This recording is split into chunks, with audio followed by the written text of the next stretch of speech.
Estamos começando o nosso podcast de Gazeta Mine e o nosso convidado hoje é o Jorge Diebe. O Jorge Diebe. O Jorge é um pioneiro na vida político-partidária do DF.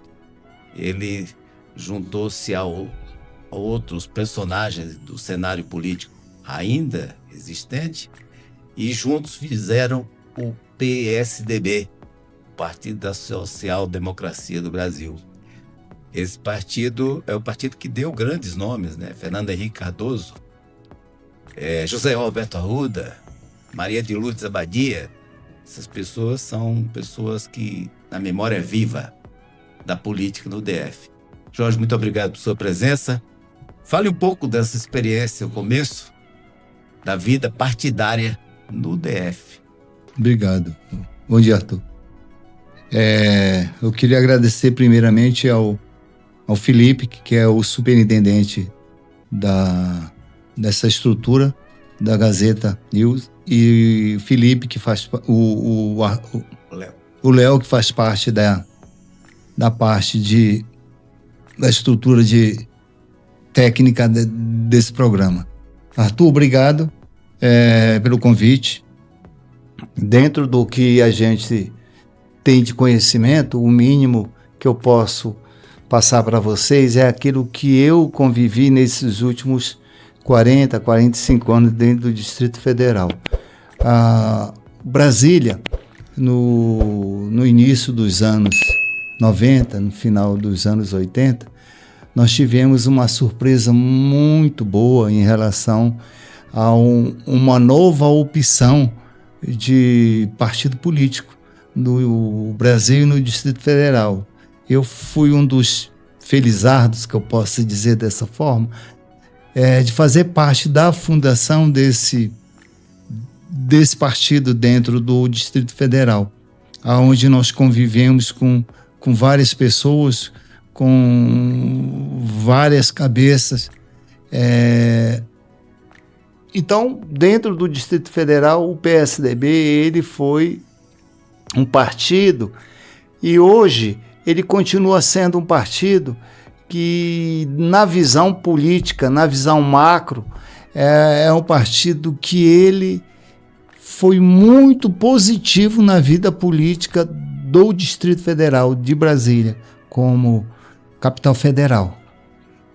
Ô Jorge, hoje a gente tem uma pauta bem atualizada, que é um novo cenário que se descortina na história política do Distrito Federal, do Brasil e do Distrito Federal, especialmente. O Congresso aprovou a lei que altera a lei das inelegibilidades e devolve à vida partidária nomes que estavam fora do cenário. No caso presente aqui é a volta de José Roberto Arruda. Queira ou não, o José Roberto Arruda, ele altera profundamente o cenário. Na medida que ele puder ser candidato, ele vai alterar. O PSDB, como é que o PSDB vê o retorno de Arruda ao cenário político no DF? Primeiro, vou dividir essa pergunta em duas partes. A primeira parte eu vou falar da minha opinião enquanto filiado, enquanto um aliado, enquanto um ex-assessor do senador José Roberto Arruda. É uma pessoa que no cenário local, no cenário atual, é um quadro de uma importância tão grande que, se de fato vier a acontecer, nós vamos abrir um leque de possibilidades que até então nós não tínhamos. Então, esse é o lado que eu, pessoalmente, eu vejo dessa forma. Segunda parte é os quadros que até então nós não tínhamos, possamos ter. O Arruda vindo de fato assumir o protagonismo, a liderança, o carisma que ele tem no cenário local e no cenário nacional também, porque ele foi muito importante enquanto líder do governo, tanto no Congresso quanto no Senado. Foi duas lideranças que ele foi do governo no Fernando Henrique e também do governo Fernando Henrique no Senado. Então foi uma pessoa que, se você pegar o contexto dele enquanto senador, ele criou várias leis, uma das que, na minha concepção, enquanto pequeno empresário que sou, e aí realmente ele remete isso para o cenário local, ele foi o primeiro a se falar de RID, Região Metropolitana do Distrito Federal. Nós estamos falando dos anos 90. Então, para você ver a importância que esse moço já tinha no cenário local. Então, a nível atual, eu vejo que pode-se ter, de fato, uma opção muito interessante, tá? Quem são os remanescentes do PSDB, aqueles pioneiros que continuam no partido? A nível de Distrito Federal, Arthur, nós temos Maria de Lourdes, que é um ícone dentro do contexto, foi governadora, inclusive, foi vice-governadora do governador Joaquim Roriz. Nós temos o professor Eustáquio Tatá, que é uma pessoa que eu respeito muito, é uma pessoa que eu comungo muito, porque é uma pessoa que está junto com a gente desde a fundação desse partido. Então, dentro do Distrito Federal, hoje nós temos poucas pessoas que começaram essa vida do PSDB, que estão inseridos no projeto, no programa do partido inicial. Eu prego muito, eu falo muito do programa do PSDB, porque talvez eu seja até suspeito de falar que é um programa de quase 40 anos atrás que foi criado, mas é um programa atual. Nós somos um dos poucos, talvez o primeiro partido que defende o sistema parlamentarista, Arthur. Parlamentarista. E aí é uma outra história, é um outro programa para nós falarmos desse... Mas parece que está mesclado também, né? O atual presidente do partido é um jovem egresso lá. Tem alguma visibilidade político-partidária, já disputou a eleição, não é? Você tocou no assunto do nosso presidente atual, que é uma pessoa que eu, pessoalmente, eu estou muito surpreso, positivamente falando. Chama o Sandro Avelar. É um moço novo, é um moço que faz parte da vida política brasiliense. Em 2010, nós estamos falando de 15 anos atrás, foi candidato a deputado federal pelo MDB. Foi uma surpresa para ele, contra alguns caciques do partido que fazia parte. Teve 23 mil votos a deputado federal. Nós estamos falando de um coeficiente de 2010. Então, hoje, o Sandro, que está fazendo parte, que está caminhando, está traçando o norte dessa sigla do PSDB, para mim é uma surpresa muito positiva, muito positiva. O Sandro está caminhando junto com esse grupo do PSDB. O que você acha que vai acontecer no ano que vem? O ano de eleição é um ano fundamental, né? Na história política do Distrito Federal, porque tem um grupo político já mais ou menos sedimentado, que é esse grupo liderado pelo Ibanez Rocha, o governador. E a oposição não parece ter nome suficiente para fazer um embate, não é? De verdade. Então, hoje há uma expectativa de que Arruda venha a ser este nome que reúna uma opção político-partidária dentro do DF, não só na eleição de parlamentar, mas a eleição de governador. O que você acha disso? A minha visão, um pouco de conhecimento que eu tenho, Arthur, como comentei anteriormente, eu vejo que Brasília talvez acorde exatamente com essa expectativa de nós termos uma segunda opção, porque até então o quadro político brasiliense estava destinado a se falar só de um projeto da vice-governadora. Você não ouvia falar de partidos de oposição, que hoje está mais sedimentado, que é o PL. Não se fala em nomes dentro do PL para vir candidato majoritário ao GDF. Isso quer dizer que a Celina Leão, a vice-governadora, ela perde um pouco o favoritismo? Não só perde um pouco do favoritismo, é natural, porque ela vai ter uma opção de uma pessoa que foi e que é e que vai ser, sempre vai ter nos quadros do Distrito Federal como o idealizador de uma nova Brasília, de locomoção dentro do Distrito Federal, que se você pegar, você fizer um apanhado, se você fizer uma pesquisa dos projetos,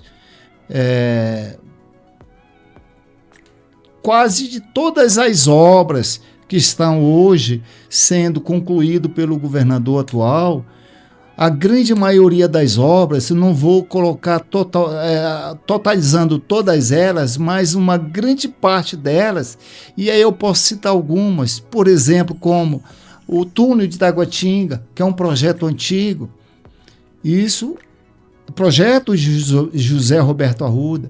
Vamos colocar as malhas viárias, tanto do sul como do norte, colocando os ônibus, as linhas exclusivas de ônibus do Distrito Federal. Então ele tinha já uma visão de futuro e previa de fato Brasília ser hoje o que é. Então essa pessoa, ela de fato, ela mexe, e se vier de fato ser concluída, ela vai mexer com os quadros políticos do Distrito Federal. Você tocou num assunto importante porque a gente precisa lembrar que algumas obras de grande porte que foram executadas no governo Arruda, elas precisaram de um apoio da compreensão da população. A EPTG é um exemplo disso. A EPTG durou algum tempo e causou muito transtorno enquanto sua execução, dada a grandiosidade da obra, né? A EPTG tem quase 20 quilômetros de extensão, se a gente considerar as alças, né? Perfeito. Então, a EPTG, o motorista de Águas Claras, de Vicente Pires, as pessoas que demandavam da Ceilândia, de Samambaia, Taguatinga, Guará, essas pessoas tiveram que suportar tiveram uma paciência muito grande, né? Porque para lidar com isso. Esse tipo de obra que mexe com a cidade, como é que o novo governante pode lidar com isso a partir de agora? Porque nós temos que considerar, por exemplo, que é preciso fazer a extensão do metrô para a Asa Norte, né? Como é que a população do DF vai ter que lidar com essa grande obra, no caso de um novo cenário administrativo como esse que você acaba de mencionar? Eu vou pegar um gancho e vou vir um pouco mais além. Eu não sei se você lembra, mas o Distrito Federal, o projeto inicial de Brasília, ele foi criado em cima de um arcabouço de um avião. As Açores a Norte, o centro. Então você pega exatamente isso que você está comentando. E Brasília e tinha um slogan que se chamava, você tinha um automóvel e nós nos locomovíamos e era chamado, você tinha cabeça, tronco e roda. Então, Brasília sempre foi e era divulgado dessa forma. E você me fala, depois que você transforma o Distrito Federal, Brasília, saindo das duas asas, e você vem, de fato, aí para o Distrito Federal, que comporta, e já se tinha, José Roberto Arruda, já tinha isso na visão dele política como engenheiro, mesmo sendo engenheiro elétrico, ele já tinha essa necessidade de transformar Brasília, transformar o Distrito Federal com uma malha, com várias malhas viárias, para poder comportar de fato essa quantidade de pessoas que para dar lugar ao transporte público. Não tenha dúvida, porque o transporte público, se você pega bem, até hoje o transporte público do Distrito Federal é um transporte público que depende e vai depender sempre do governo, sempre do Estado. Porque é isso, você hoje para se locomover de um local para o outro, você leva algum tempo, enquanto você vai nas capitais de outros estados, você vê a diferença, né? Enquanto o Distrito Federal tem essa necessidade. Então eu vejo que quem vier assumir 2027 em diante, vai estar com pelo menos traçado uma linha da mobilidade já com os projetos anteriores e com os projetos atuais sendo concluídos, talvez com uma comodidade bem melhor, né, Arthur? Você acha que o transporte público ele vai ser tema primordial, preferencial na campanha de 2026? É de uma das necessidades que nós temos. Muito bem provável que o item número 1 de necessidade que o eleitor vai cobrar do futuro candidato ou dos candidatos é a saúde, mestre. A saúde do Distrito Federal, ela sempre foi um calcanhar de Aquiles e ela continua com uma deficiência muito grande, mesmo nós tendo o fundo constitucional, que não era para nós termos essa carência, né? Você tocando no assunto que é uma calamidade algumas unidades hospitalares do Distrito Federal. Você tem referências boas, né? Por exemplo, você citou aí o Hospital de Samambaia, o Hospital de Samambaia, que é uma referência, um hospital bom, mas tem Taguatinga, o Hospital Regional de Taguatinga, ele recebe uma massa muito grande. Outra coisa, ele tem emergência, né? E se você ver hoje, a qualidade do serviço no Hospital de Taguatinga deixa muito a desejar. Talvez por excesso de demanda, né? Nós já não podemos também responsabilizar que seja uma falha administrativa, mas é o excesso de demanda que tornou o Hospital de Taguatinga muito difícil, muito operacionalmente falando, né?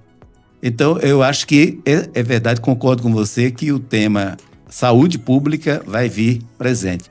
Mas também tem outras demandas, claro. no DF. Transporte público é uma coisa importante, né? A saúde pública. E um exemplo recente que começou a pintar aqui, que é a segurança pública, né? Você vê hoje que nós temos a criminalidade aumentou, o feminicídio.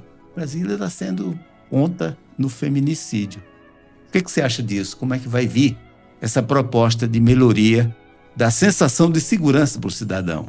Eu quero pegar o gancho do final do raciocínio e você, inclusive, encaixando ele, quando nós falamos lá da saúde, e quero voltar um pouquinho mais atrás em relação o que foi falado quando o Arruda, então senador, ele dá início ao embrião da rede.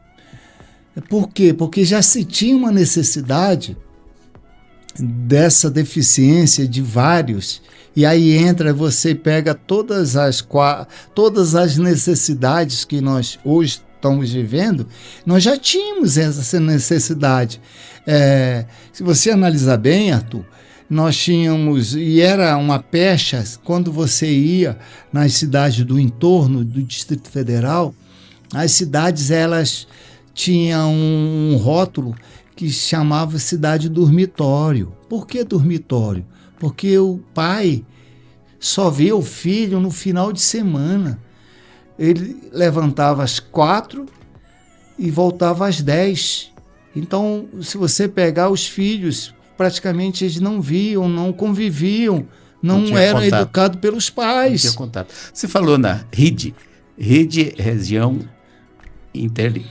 região metropolitana de Brasília. Integrado Desenvolvimento Econômico, né? Essa que é a expressão.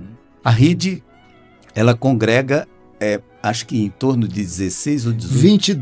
22 cidades que vivem no entorno. Engloba tanto temos... Goiás como uma parte de Minas. Pois é, quando a gente cita RID, a gente está pensando em Lusiânia, em Santo Antônio do Descoberto, em Unai, que é de Minas, né?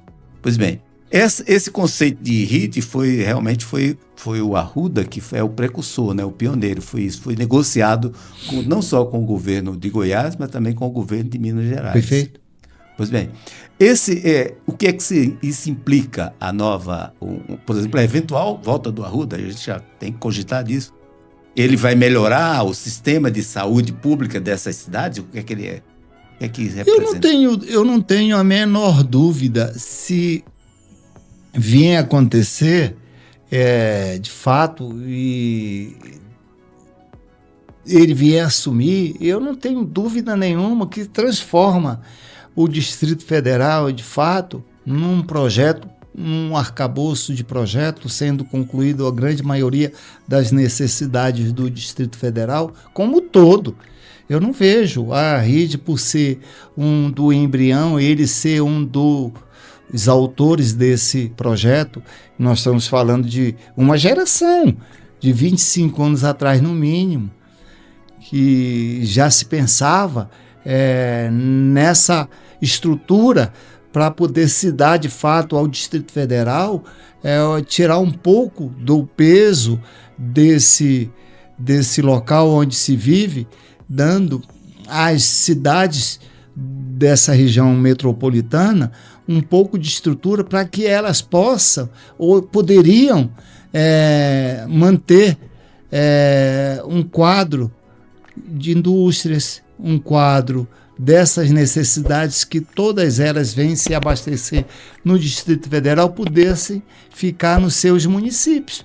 Então, essa é o objetivo, é o projeto inicial para que você pudesse tirar um pouco desse peso de que hoje nós estamos vivendo, como, por exemplo, foi citado a saúde, como foi citado, você citou a segurança, que é uma das linhas que hoje o nosso presidente, inclusive, ele está bem condicionado, politicamente falando, é bem aceito, é bem visto, é bem posicionado na imprensa como uma das pessoas que o presidente que fala, o Sandro Avelar. Sandro Avelar, que é atual secretário de Segurança Pública, que está fazendo uma revolução. Está fazendo uma revolução muito interessante nessa questão de segurança pública no Distrito Federal. A gente não pode deixar de considerar que é uma crítica construtiva, conhecida claro, de todo mundo, porque RID é uma palavra que estava incorporada ao conhecimento geral, ao domínio público, né, algum tempo atrás. Essa palavra foi meio esquecida. Você acha que os governos recentes, eles esqueceram a RID, desprezaram a RID? Não tenho dúvida alguma que desprezaram, porque você não fala nessa sigla e, na minha concepção, como morador do Distrito Federal, como uma pessoa que convive dentro da política, as pessoas esqueceram. Eu tenho alguns amigos, que inclusive foram prefeitos de algumas cidades do entorno. O entorno ele é visto como um patinho feio, que ele é o fundo do estado de Goiás e é o que Brasília tem que abastecer. Então, os dois governadores, até então, eles fingiam que o problema não existia, mas que existia de fato. Se você fizer uma análise bastante profunda, agora estão se descobrindo, estão começando a ver, porque o estado do Goiás, 1/3 do eleitor para eleger o governador, sua bancada, depende desse entorno do Distrito Federal. Pois é. Aí, a gente, no passado recente, a gente teve atrito entre o governador do DF, o Ibanez, e o governador de Goiás, o Caiado. Houve um atrito pessoal, uma treta entre os dois, né? E essa coisa a gente lembra, volta atrás, e a gente lembra que o Roriz não só tinha uma ligação muito forte com Goiás, sendo ele um goiano, né? Ele foi prefeito de Goiânia. O Roriz começou a sua vida política como prefeito de Goiânia. Ele tinha um comprometimento com essa região do entorno, foi ele um dos inspiradores da RIT, mas o Arruda também. O Arruda teve uma relação muito próxima com se não me engano, com o governador, era o Marconi Perillo. Foi o grande parceiro dele, né? Nessas obras conjuntas, né? Você acha que esse episódio vai depender não só de uma nova administração, uma nova cara na administração do DF, mas também do próprio governador de Goiás, o governador de Minas, a quem essa rede vai estar afeta? Eu não vou mais além, Arthur. Eu vejo e convivi e acompanhei. Quando você citou esses dois governadores, você citou o Roriz e você citou o Arruda. O Arruda, antes de ser, inclusive, governador, ele, ainda quando senador, ele percebeu lá no início dos anos 90. No início dos anos 90 e no meado de 90 para 2000, ele, como senador da República, ele já percebia, por isso que entra a RID nessa história. Quando você pega a responsabilidade dele, enquanto administrador de 2 estados, o Arruda, ele talvez tenha sido, por ser uma pessoa com a perspicácia política acima da média, tenha percebido que aquela necessidade, aquelas cidades que estavam sem administrador, porque a grande maioria das bancadas de vereadores, a grande maioria dos prefeitos que estavam sendo eleitos naquele momento, naquela emancipação dos municípios no início dos 90, a grande maioria era do Distrito Federal. Eles saíram daqui e eram chamados no entorno de a palavra bastante comum, de forasteiros. Olha os forasteiros que vêm do Distrito Federal se eleger. E era prática. E a pessoa que captou, que pegou esse mote, que pegou esse gancho, era Arruda, foi Arruda. O governador Joaquim Roriz navegou, porque ele, com poder na mão, ele fez um trabalho de base realmente, mas até então ninguém percebia da necessidade que se tinha nessa região do entorno do Distrito Federal. Então eu vejo que a pessoa que vier, a pessoa que assumir um projeto de poder para o Distrito Federal, ela tem por obrigação de passar, de trabalhar em conjunto com o governador do estado de Goiás, para poder, de fato, trabalhar essas cidades que, se você analisar bem, hoje nós temos cidades com mais de 300 mil habitantes. Que no entorno. Nós estamos falando do entorno de Brasília, nós estamos falando de uma cidade que, dentro do contexto do TSE, é quase cidade média do Brasil. Águas Lindas é um exemplo. Água Linda é um exemplo. Que está muito próximo aqui. Ela está na beirada das poligonais, né? Exatamente. Ela fica... Você sai de Brasília, sai de qualquer lugar de Brasília, percorrendo 50 quilômetros, você vai chegar em Águas Lindas, é uma cidade grande. Bom, nós tratamos sobre 3 assuntos aqui, que são assuntos que dizem respeito ao cidadão. Primeiro, a segurança pública, né? Essa coisa saúde também, e a questão da RID, que é a integração com os municípios do entorno.